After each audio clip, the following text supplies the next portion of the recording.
Hello friends, माध्यमिक academy 2.0 पर आपका स्वागत है। तो क्लास 10th में एक बार फिर से मैं आपके साइंस की तैयारी को और बेस्ट बनाने के लिए लेके आई हूँ फिजिक्स के सभी मोस्ट इंपोर्टेंट क्वेश्चन का कलेक्शन साइंस में। इसी तरह से आपको देखो, आज फिजिक्स के क्वेश्चन मैंने कहने को 30 क्वेश्चन लिए हैं, पर ये 30 क्वेश्चन की जगह पूरे के पूरे आप मान लो 60 से ऊपर ही क्वेश्चन तैयार होने वाले हैं, क्योंकि उस क्वेश्चन से रिलेटेड जितने भी क्वेश्चन आज तक पेपर में पूछेंगे सारे के सारे मैं कवर कराने वाली हूँ। ठीक है, भले ही मैंने नोट्स के तौर पे यहाँ पे टाइपिंग नहीं की है क्योंकि टाइम इतना नहीं मिला, पर आपको पता क्या करना है, आपको कॉपी और पेन लेके बैठना है। जितने भी क्वेश्चन बोलते जाओ फटाफट से आप नोट डाउन कर लो, वीडियो को बैक करके कर लो, चाहे कैसे भी कर लो। थोड़ा सा स्पीड रखूँगी, जो क्वेश्चन में बार बार रिवाइज होंगे ना उसको थोड़ा सा फास्ट बता दूँगी, बाकी मैं एक्सप्लेन करती चलूँगी। ठीक है, आपको नोट्स बना के चलना है, तो आप देखना कि फिजिक्स की तैयारी आपको पता भी नहीं चला, इसी वीडियो से पूरी हो जाएगी। ये सारे थ्योरी के क्वेश्चन मैंने लिए हैं। ठीक है, इसके बाद एक वीडियो में लेके आऊँगी सम्स का, जिस तरह से सभी चैप्टर में से एक एक फॉर्मूले के सारे सम्स लेके आऊँगी। एग्जाम के एक दिन पहले आपको वीडियो मिल जाएगा। ठीक है, इस तरह से ये कंप्लीट हो जाएगा फिजिक्स पूरा। आपको टेंशन नहीं लेनी, बिल्कुल भी आपको घबराना नहीं। जैसे हिंदी का आपका पूरा पेपर फंसा था ना, ऐसे ही साइंस का फंसेगा, आप टेंशन ना लो, बस जितना बोलो उतना कर लो। ठीक है, इसके बाद केमिस्ट्री के भी ऐसे आपको 50-60 क्वेश्चन मिलने वाले हैं, जो कि आपको डिक्टो वहीं के वहीं से क्वेश्चन में फंस जाएगा। कुछ भी आपको इधर उधर झांकना नहीं है कि ये क्या करें क्या ना करें, मैं बस बाकी आपको जो बताती जा रही हूँ बस उतना कर लीजिए, इसमें से आपका पूरा फंस जाएगा। ठीक है, इसी तरह से आपको 40-50 क्वेश्चन आपको बायो को मिलेंगे, तो आपकी पूरी तैयारी होने वाली है। फटाफट से आप टेंशन ना लो, आज मैं जितनी फिजिक्स करा रही हूँ आप इतना पूरा याद करके रख लो फटाफट। ठीक है, फिर कल आपको केमिस्ट्री का मिल जाएगा, फिर बायो का पूरा कर लेना। इसके बाद इसके न्यूमेरिकल आपको करवा दूंगी, और फिर एमसीक्यू वगैरह जो भी कुछ है सब यहीं कहीं इसी में रिवाइज करवाती चलूँगी। ठीक है, आपको बस लिखते जाना है, क्योंकि मैंने यहाँ पे कुछ भी लिखा नहीं है, बस ओरली आपको बोलूँगी, आपको एक्सप्लेन करूँगी। आप लिखते जाएंगे तो आपकी भी तैयारी अच्छी हो जाएगी, लिखने से चीज़ें याद रहती हैं। ठीक है, और आपको वहीं का वहीं पता भी नहीं चलेगा। वीडियो कितना भी लॉन्ग हो, अगर आप अच्छे मन से करेंगे, नोट्स बनाएंगे, तो आपको पता नहीं चलेगा और पूरे क्वेश्चन कब तैयार होंगे। ठीक है, चुटकियों में याद हो जाएंगे फटाफट से। तो फटाफट देख लेते हैं, और डेफिनेटली इसमें से 100% क्वेश्चन आपको एग्जाम में मिलेंगे। ठीक है, सम्स का न्यूमेरिकल जो होंगे वो मैं नेक्स्ट वीडियो में ले लूँगी। इसके बाद केमिस्ट्री क्वेश्चन, फिर बायो के। ठीक है, इस तरह से आपका पूरा फंस जाएगा, टेंशन ना लो। फिर इसके बाद इंग्लिश, फिर एसएसटी। तो फर्स्ट क्वेश्चन हमारा, प्रकाश का परावर्तन किसे कहते हैं, इसके नियम लिखने हैं। ठीक है, तो प्रकाश का परावर्तन मोस्ट इंपोर्टेंट क्वेश्चन है। आप कैसे लिखेंगे, कॉपी पे नोट डाउन कर लो, प्रकाश का परावर्तन। ठीक है, हेडिंग डाल लेना। फिर आप कैसे लिखेंगे कि प्रकाश की किरण का, ठीक है, एक समतल यहाँ पे पृष्ठ होता है, मैं डायग्राम बना के दिखा दूँ, इस तरह से आके ऐसे जाता है। ठीक है, कि प्रकाश की किरण का किसी समतल पृष्ठ से टकराकर वापस उसी माध्यम में लौट आना क्या कहलाता है, प्रकाश का परावर्तन कहलाता है। ठीक है, पेपर में आप देख लेना 2 नंबर का आएगा तो आप इतना सा लिख के छोड़ देंगे, डायग्राम वगैरह कुछ नहीं बनाएंगे। 4 नंबर में अगर पूछेगा ना तो आपको डायग्राम बनाना, इसके नियम भी लिखने पड़ेंगे। ठीक है, फिर से एक बार रिपीट कर रही हूँ कि किसी प्रकाश की किरण का समतल पृष्ठ से टकराकर वापस उसी माध्यम में लौट आना प्रकाश का परावर्तन कहलाता है। इसके 2 नियम होते हैं, कौन कौन से, एक तो आपतित किरण जो ये जा रही है और लौट के आ रही है, परावर्तन हो गया ना इसका, परावर्तित किरण ये वाली हो गई। आप ऐसे डायग्राम में लिखेंगे, आपतित किरण, परावर्तित किरण और जो डेड करके अवलंब होता है ना, तीनों हो एक ही तल में होते हैं तीनों। ठीक है, एक तो नियम ये हो गया। दूसरा जो आपतन कोण ये बनना, आपतन कोण को आई से लिखते हैं, परावर्तन कोण को आर से। दूसरा नियम लिखेंगे, आपतन कोण आई परावर्तन कोण आर के बराबर होता है। क्लियर, तो ये हो गया आपका फर्स्ट क्वेश्चन। दोनों नियम हो गए, आपतित किरण, परावर्तित किरण और अविलंब तीनों एक ही तल में होते हैं। आपतन कोण आई परावर्तन कोण आर के बराबर होता है। फर्स्ट क्लियर, इस तरह से आप नोट्स बना के लिख लेंगे इसको। सेकंड क्वेश्चन है, बहुत ही फेवरेट क्वेश्चन है, कई बार पूछा भी है, प्री बोर्ड पेपर के सॉल्यूशन आप वो भी जरूर देख लेंगे। ठीक है, आपको इनके साथ साथ प्री बोर्ड पेपर के सॉल्यूशन जरूर देखने हैं। ठीक है, आपका एक भी क्वेश्चन बाहर नहीं जाएगा।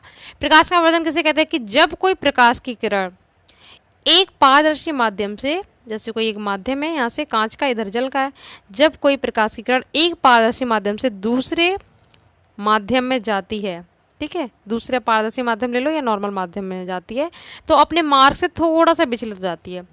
ठीक है, यही घटना प्रकाश का अपवर्तन कहलाती है।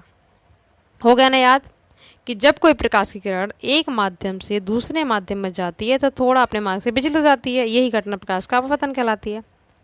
ठीक है, उसके बाद देख लेते हैं स्नेल का नियम।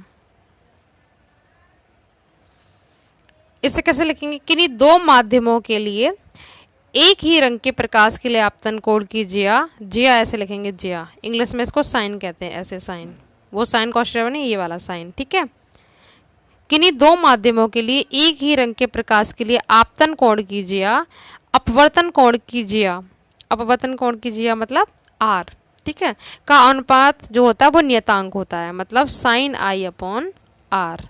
यही स्नेल का नियम है। बस ये इतना बराबर यहाँ पे नियतांक लिख देंगे, कांस्टेंट।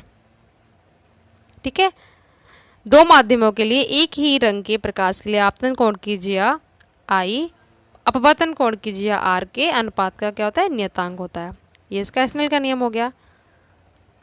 प्रकाश की चाल बहुत पूछी जाती है। प्रकाश की चाल कितनी होती है, 3 × 10⁸ मीटर पर सेकंड। इसको आप कहीं नोट डाउन कर लेना, ये प्रकाश की चाल होती है।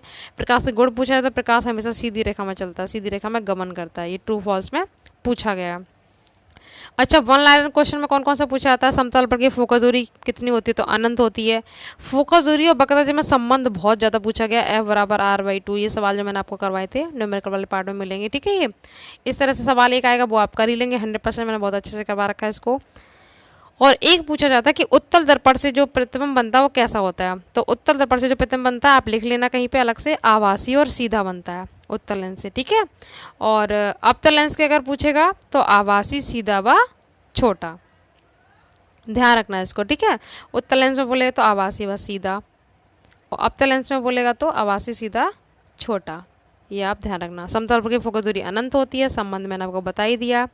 ठीक है, प्रकाश की चाल बताई दी। और दृष्टि क्षेत्र सबसे अधिक किसका होता है, कौन से दर्पण का दृष्टि क्षेत्र सबसे अधिक होता है, तो वो होता है उत्तल दर्पण का। अभी मैं आपको उत्तल दर्पण और अवतल दर्पण के जब उपयोग कराऊंगी ना, कौन कौन से उपयोग होते हैं, तो वहाँ से आपको ये सारे क्लियर हो जाते हैं। एक क्वेश्चन पूछा गया कि हम वाहनों में उत्तल दर्पण का उपयोग क्यों करते हैं, पीछे के दृश्य को देखने के लिए। तो क्यों करते हैं आप ऐसे लिखना कि इसका प्रतिबिंब हमेशा सीधा बनता है, छोटा बनता है और एरिया बहुत बड़ा होता है, मतलब दृष्टि क्षेत्र बहुत अधिक होता है, तो चीज़ों को बड़ा करके दिखाता है, इसीलिए हम इसका यूज करते हैं। अभी आगे क्वेश्चन आएगा तो वहाँ से कर लेना। ये सारे आपको नोट डाउन करके रखने हैं, जो भी मैं क्वेश्चन बोलती जा रही हूँ, आप ये फालतू की रामायण नहीं पढ़ रही हूँ कोई, ये सारे क्वेश्चन आए हुए हैं। ठीक है, दृष्टि क्षेत्र सबसे अधिक किसका होता है, उत्तल दर्पण का। बाकी न्यूमेरिकल आपको करवाई चुकी हूँ। एक क्वेश्चन आता है, उत्तल दर्पण से प्रतिबिंब सदैव कैसे बनता है, किसके किसके बीच में बनता है, तो ध्रुव और फोकस के बीच में बनता है। ये एक्स्ट्रा क्वेश्चन है, मैंने आपको बताया ना, ये 30 क्वेश्चन नहीं है, ये कम से कम 60 से ऊपर ही जाएंगे सारे आप। ठीक है, तो आपको वन लाइन मतलब MCQ, अति लघु, वेरी शॉर्ट, लघु, सारा यहीं कहीं पूरा कवर करवाने वाली हूँ, तो आप पूरा नोट डाउन करके चलिए। ठीक है, एक क्वेश्चन ये हो गया। और बाकी न्यूमेरिकल जो आएगा फोकस दूरी और आर का, वो तो आप आराम से कर ही लेंगे। ठीक है, एक क्वेश्चन ये आया कि कौन सा पदार्थ लेंस बनाने के लिए प्रयुक्त नहीं किया जाता है। ऑप्शन दे रही हूँ मैं, जल, कांच, प्लास्टिक, मिट्टी।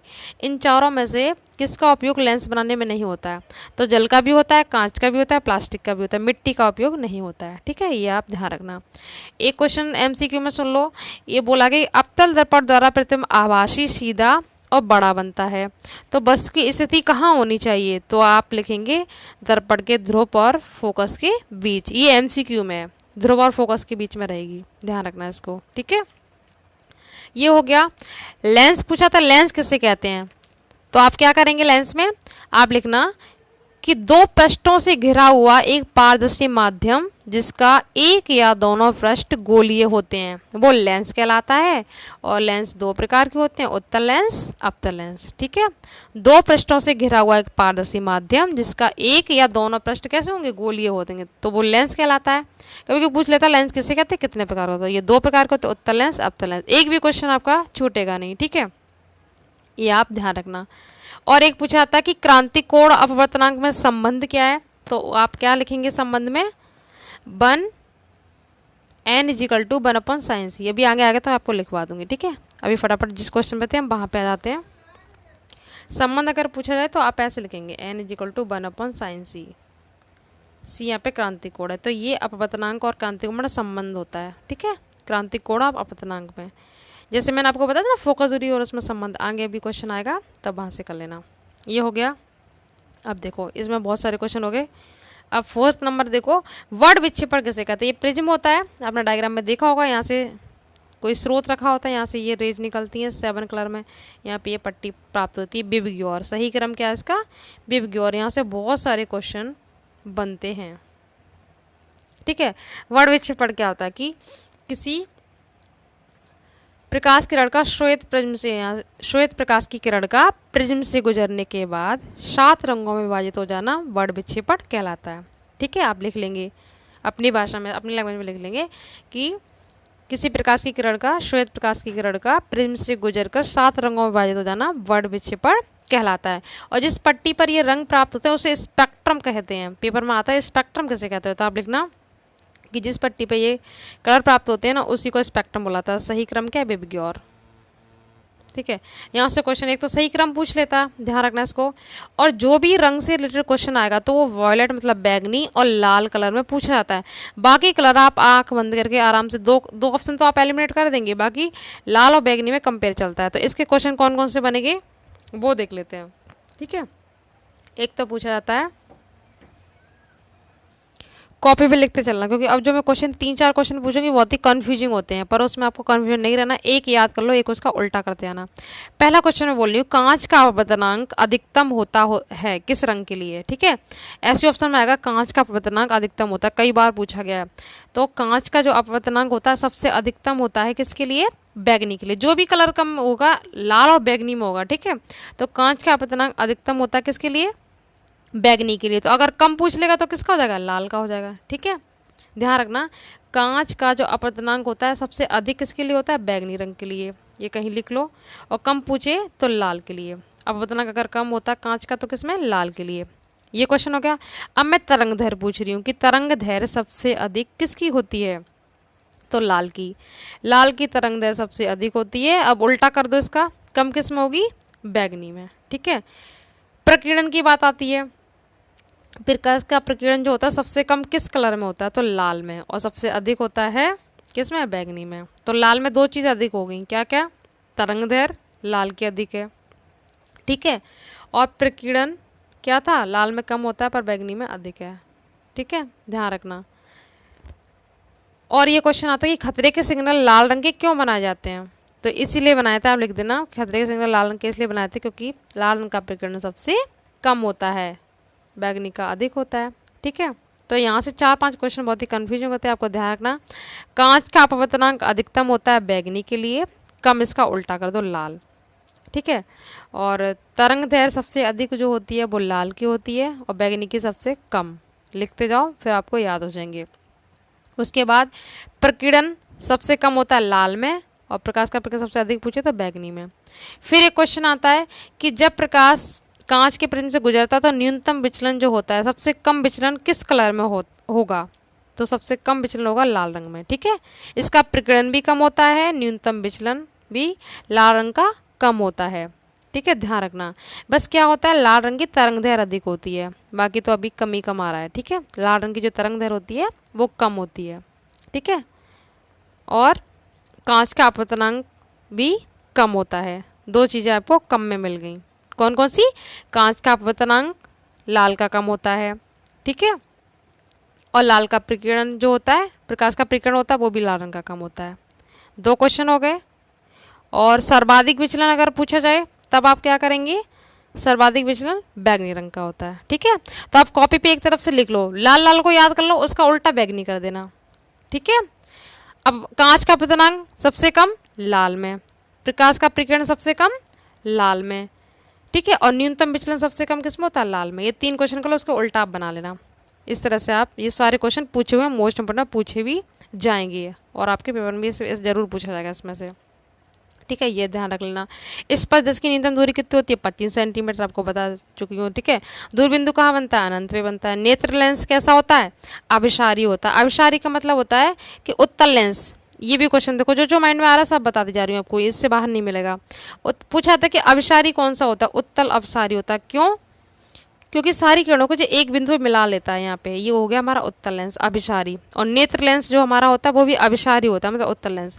और अपसारी कौन सा होता है, अवतल, क्योंकि ये किरणों को फैलाता है। कौन, अवतल, ये फैलाता है, तो अपसारी हो गया। अवतल अप, ऐसे याद कर लेना, अब और अप, ठीक है। अवतल फैलाएगा तो अपसारी हो गया, उत्तल सिकोड़ता सारी चीज़ों को तो अभिसारी हो गया। नेत्र लेंस भी हमारा अभिसारी होता है। ये हो गया। दूरबिंदु बताई दिया, अनंत पर समतल की फोकस दूरी अनंत होती है। ठीक है। निकटवर्ती दोस्त में कौन सा होता है, ये भी आगे क्वेश्चन आ ही जाएगा, फटाफट आगे चलते हैं। जो भी माइंड में आता है मैं सारा आपको क्लियर करता हूँ। बर्ड विच्छेपण हो गया, इससे क्वेश्चन जो बनते हैं सारे मैंने करवा दिए। वीडियो भले ही लॉन्ग हो जाए पर आपकी पूरी फीस कंप्लीट हो जाएगी इसी वीडियो में, आपको एंड तक जरूर रहना है क्योंकि अभी बहुत सारे इंटरेस्टिंग क्वेश्चन आपको मिलने वाले हैं। आकाश का रंग नीला क्यों दिखाई देता है? अब देखो यहाँ से क्वेश्चन कितने कवर होंगे। सिंपल आंसर लिखना है, प्रकाश के प्रकीर्णन की वजह से। प्रकीर्णन किसका कम होता है? लाल रंग का, भी आपको बताया था। तो प्रकाश के प्रकीर्णन की वजह से आकाश का रंग नीला दिखाई देता है। एक क्वेश्चन आता है कि अंतरिक्ष से देखने पर आकाश कैसा दिखाई देता है? काला। रीजन अगर पूछे तो आप लिख देना क्योंकि वहां पर वायुमंडल नहीं है। ठीक है, यहीं से क्वेश्चन ये रहा, तारे क्यों टिमटिमाते हैं? ठीक है, यहाँ पे छोटी क्या है कि आप करेक्शन कर लेना। टिमटिमाते क्यों है तो आप लिख देना प्रकाश के अपवर्तन के कारण। प्रकाश के, यहाँ पे अपवर्तन है, परावर्तन नहीं है तारे का। ठीक है, प्रकाश के अपवर्तन के कारण तारे टिमटिमाते हैं। ये हो गया। ठीक है, प्रकाश की चाल आपको बता ही दी, 3 × 10⁸ होता है, यहाँ से हो गया। फिर आप आते हैं 7 नंबर पे। ये क्वेश्चन प्री बोर्ड पेपर में भी आया था, आभासी प्रतिबिंब और वास्तविक प्रतिबिंब में अंतर। ठीक है, इसको देख लेते हैं। आभासी में लिख देना कि इसका जो प्रतिबिंब होता है वो सीधा बनता है और छोटा बनता है, और इसका लिख देना बड़ा बनता है और उल्टा बनता है। ठीक है, इस तरह से आप इसको लिख देंगे। और ये मैंने आपको उसमें भी करवाया था, किसमें? प्री बोर्ड पेपर के सॉल्यूशन में। इसमें मैंने करवाए थे कि इसे पर्दे पे प्राप्त कर सकते हैं, इसे नहीं कर सकते, इस तरह से आप इसको लिख देंगे। निकटवर्ती दोष किसे कहते हैं? इस दोष को दूर करने के लिए किस लेंस का प्रयोग करेंगे? ठीक है, यहाँ पे किस लेंस का प्रयोग करते हैं।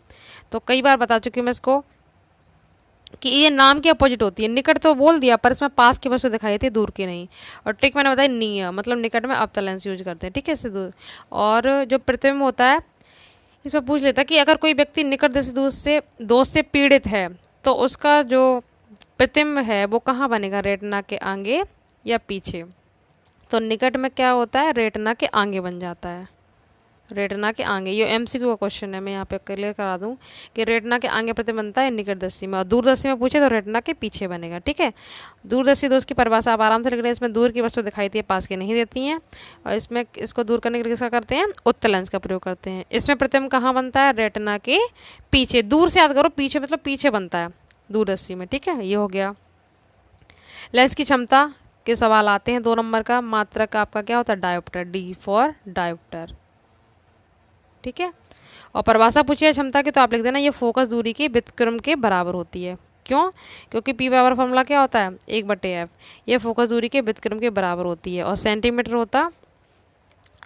फॉर्मूला क्या होता है? 100/f। ठीक है, क्षमता का मात्रक डायोप्टर होता है। अब फटाफट से हम कवर करेंगे जल्दी जल्दी। फोकस दूरी वक्रता में संबंध पूछाता है, वक्रता लिखिए नहीं, संबंध लिखिए। तो कैसे लिखेंगे फॉर्मूला? f = r/2।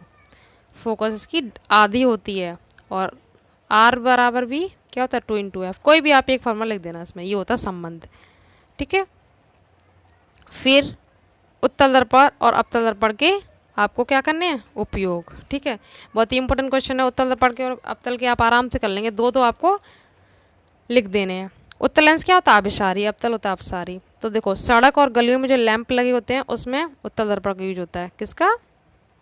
उत्तल का। एक और लिख लो, ट्रकों, बसों, मोटर कार में जो ड्राइवर की सीट के पास उत्तल दर्पण लगा रहता है ना, जिससे ड्राइवर पीछे आने वाले सभी व्यक्तियों और गाड़ियों को देखता है, वो भी कौन सा होता है? उत्तल लेंस होता है। ठीक है, और क्यों यूज करते हैं आपको बता ही दिया कि इसका प्रतिबिंब बिल्कुल सीधा बनता है और बड़ा करके ये दिखाता है। अवतल दर्पण में तो बहुत सारी यूज हैं।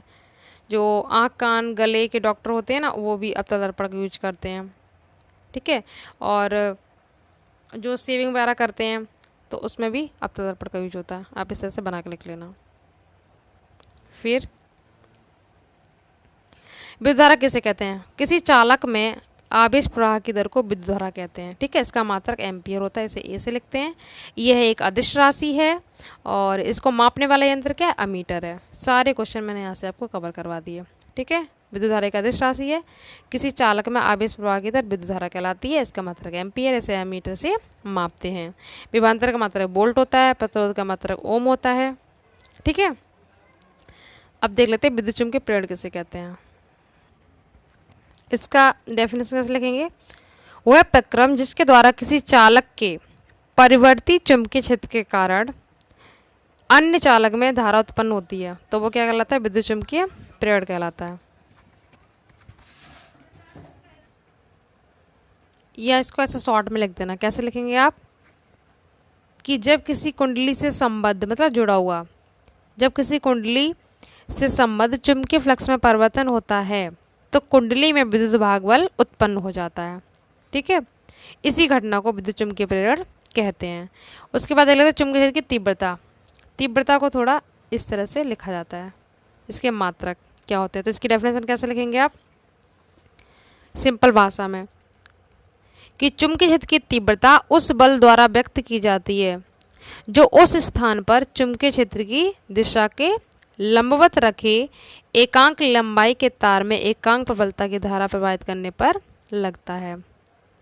और कैसे लिख सकते हैं आप, चुंबकीय क्षेत्र की तीव्रता आप कैसे लिखेंगे, कि लंबवत रखे एकांक लंबाई के तार में एकांक प्रबलता की धारा प्रवाहित करने पर उस तार पर जो बल लगता है वही उसकी चुंबकीय क्षेत्र की क्या कहलाती है, तीव्रता कहलाती है। यह एक सदिश राशि है, इसके 3 मात्रक होते हैं, गॉस, टेस्ला, ठीक है, और एक वेबर प्रति मीटर स्क्वायर, इससे पहले वाले पार्ट 1 में मैंने करवाया था, और एक होता है न्यूटन एम्पियर इंटू मीटर। ठीक है, न्यूटन प्रति एम्पियर इंटू मीटर होता है, गॉस होता है, टेस्ला होता है, वेबर प्रति मीटर स्क्वायर होता है। चुंबकीय फ्लक्स का मात्रक केवल वेबर होता है। ठीक है, उसके बाद 1 किलोवाट घंटा में कितने जूल होते हैं, बहुत बार पूछा गया, तो ये होते हैं 3.6 इंटू 10⁻6 जूल। ठीक है, ओम का नियम इम्पोर्टेंट है, इसे कैसे करेंगे आप, इसे मैंने अलग से भी करवाया है उसको, ठीक है, वहाँ से आप कर सकते हैं, यहाँ पे भी आप लिख सकते हैं। कैसे, यदि किसी चालक की भौतिक अवस्थाएं जैसे ताप दाब ना बदले, ठीक है, तो चालक में बहने वाली धारा उसके चालक के सिरों के विभवांतर v के क्या होती है, अनुपाती होती है। इसी को यहाँ पे R लिखते हैं, यही ओम का नियम है। ठीक है, और प्रतिरोध का मात्रक क्या होता है, ओम होता है, अच्छे से याद रखना। और विभवांतर किससे मापा जाता है, वोल्ट मीटर से, ये भी क्वेश्चन पूछा गया है। उसके बाद ओम के नियम, ये तो हो गया, इसके संग एक ओम किसे कहते हैं ये भी पूछा गया, तो इसे एक ओम की परिभाषा कैसे लिखेंगे, यदि किसी चालक के सिरों पर 1 वोल्ट विभवांतर लगाने पर चालक में 1 एम्पियर धारा बहने लगे तो इसका प्रतिरोध कितना होगा, 1 ओम होगा। ठीक है, यही इसकी परिभाषा है। चालक में सिरों में क्या होता है, 1 वोल्ट विभवांतर लगने पर चालक में 1 एम्पियर धारा बहने लगे तो उसका प्रतिरोध क्या होगा, 1 ओम होगा। ये इसकी डेफिनेशन है। अब फ्लेमिंग के दाएं बाएं का ये अलग से मैंने करवा रखा है, इसका मैं लिंक भेज दूंगी, आप वहाँ से कर लेना, क्योंकि मैं इस पर एक्सप्लेन करूँगी तो बहुत ज़्यादा वैसे भी टाइम लग रहा है, वीडियो बहुत लॉन्ग हो जाएगा। इसका मैं लिंक दे दूंगी, वहाँ से आप अलग से कर लेना। 1 ओम हो ही चुका है। डायनमो देख लो फटाफट। डायनमो एक ऐसी युक्ति है जो क्या करती है, यांत्रिक ऊर्जा को विद्युत ऊर्जा में बदलती है। और विद्युत ऊर्जा क्या होता है, विद्युत ऊर्जा को यांत्रिक ऊर्जा में बदलता है। ठीक है, ट्रिक से याद रखना, विद्युत ऊर्जा तो विद्युत पहले आएगा, या आप ऐसे याद रखना, विद्युत ऊर्जा को यांत्रिक ऊर्जा में कौन बदलता है, विद्युत मोटर।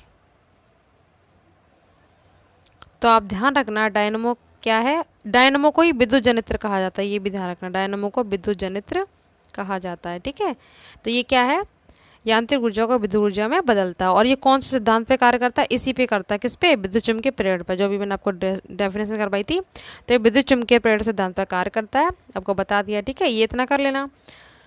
और विद्युत ऊर्जा तो आपको पता ही है, विद्युत मोटर जो होती है वो क्या करती है, विद्युत ऊर्जा को यांत्रिक ऊर्जा में बदलती है, विद्युत से विद्युत पहले आ जाएगा, ये ट्रिक होगी इसकी। ठीक है, और एक क्वेश्चन यहाँ पे आप नोट डाउन कर लेना, मैंने यहाँ पे लिखना भूलूंगी, प्रत्यावर्ती धारा, ठीक है, और दृष्ट धारा दोनों में अंतर बहुत पूछा जाता है। तो प्रत्यावर्ती धारा क्या होती है, पहले ये सुन लो, ऐसी विद्युत धारा जो समान समय के बाद अपनी दिशा में परिवर्तन कर लेती है। ठीक है, समान समय के कुछ समय बाद अपनी दिशा में परिवर्तन कर लेती है, वो क्या कहलाती है, प्रत्यावर्ती धारा कहलाती है। और ऐसी विद्युत धारा जो समय के साथ दिशा में परिवर्तन नहीं करती है वो कहलाती है दृष्ट धारा। ठीक है, समय के साथ दिशा परिवर्तन नहीं करे वो दृष्ट धारा होगी, जो परिवर्तन कर लेती है वो प्रत्यावर्ती धारा होगी। बहुत पूछेगी, इनको अच्छे से कर लेना। अच्छा, दाएं हाथ बाएं हाथ का मैं थोड़ा सा यहीं पे आपको रिकॉल करवा दूं। अच्छे से पढ़ना तो आप वहाँ से लिंक से कर लेना।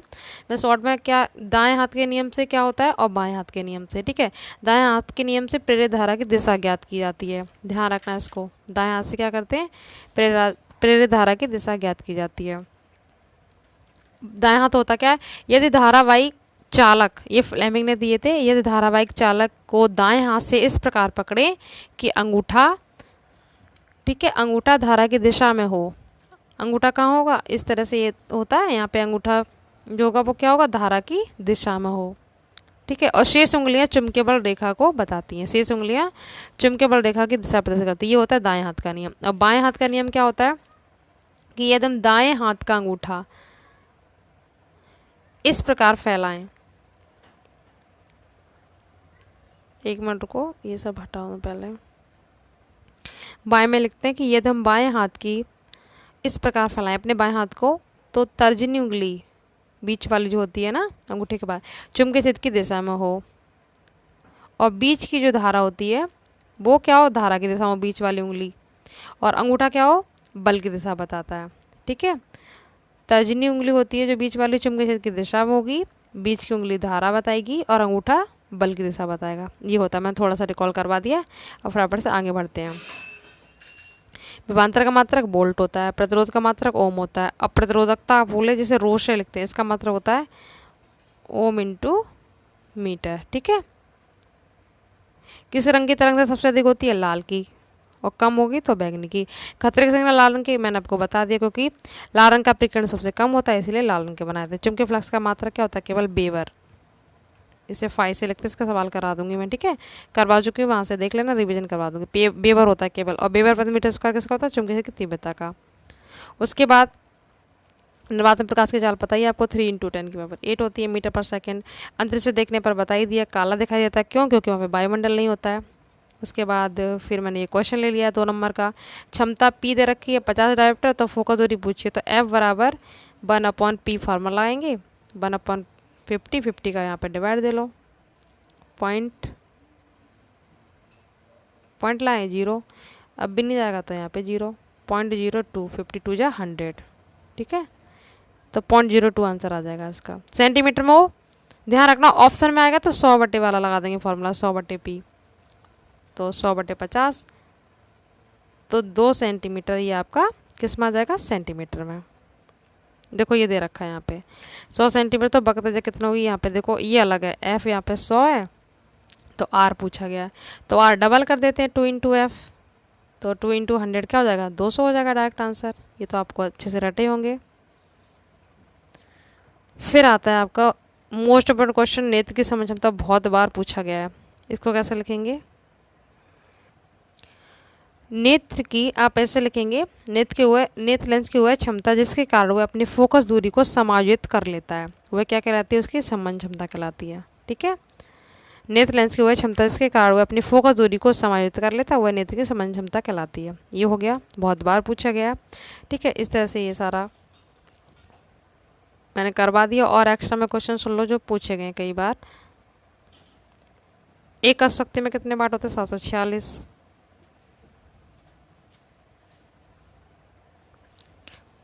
ताप बढ़ाने पर चालक का प्रतिरोध क्या होता है, बढ़ता है।